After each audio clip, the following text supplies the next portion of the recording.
Welcome back. In this video, we're taking the derivatives of the Lagrangian with respect to CT, KT plus 1, and LT.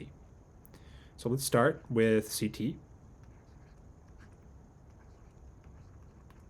And we need to make that 0. So we just have to go through. So right here I see a CT. The derivative of the natural log is 1 over x, so we'll have 1 over CT.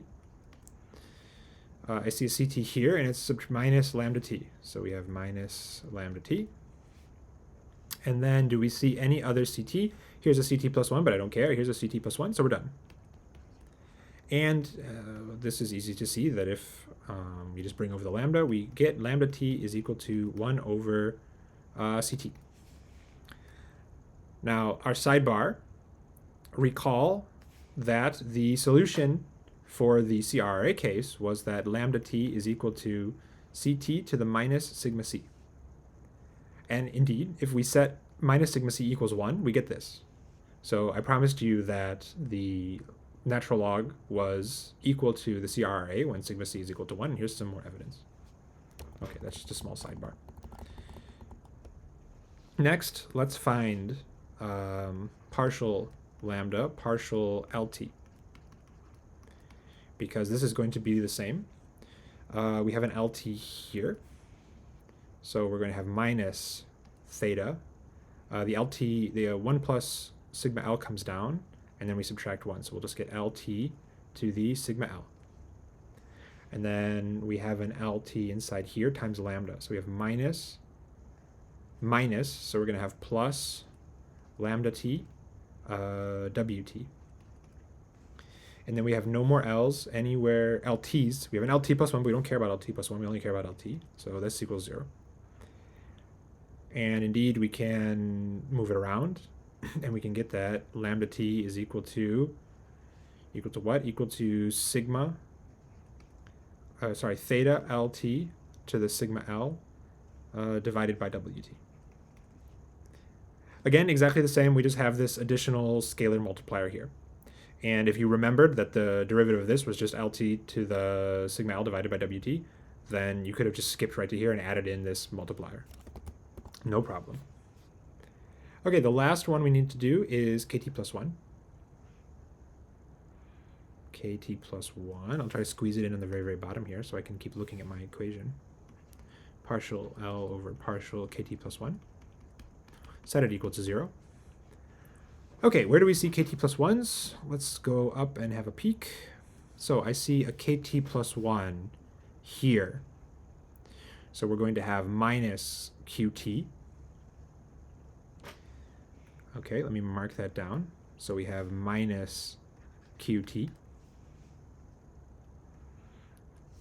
Now, we're also finding them in the second part. So here I see a KT plus 1. So I'm going to have beta lambda t plus 1, RT plus 1. And this is minus times minus, so it's going to be plus. So we have plus beta lambda t plus 1, RT plus 1, plus beta lambda t plus 1. And let me be very careful and write all my expectation signs. Lambda t plus 1, RT plus 1. And were there any other KT plus 1s? Yes, there is. There's another KT plus 1 right here. So that's going to be beta minus QT plus 1 times 1 minus delta. So it's going to be minus and minus is plus. So we're going to have plus beta QT plus 1, 1 minus delta. So we're going to have plus beta expectation of 1 minus delta times QT plus 1. And that equals 0. And I believe that those are all the KTs. Yes. Okay. Very good. So here, let's just leave it like this for now. Maybe we can do some simplification after we know more about QT. So the next step is going to be to solve for the partial of the Lagrangian with respect to IT. And the way I recommend to do this, okay, so there's some very messy derivatives here because you have a product rule,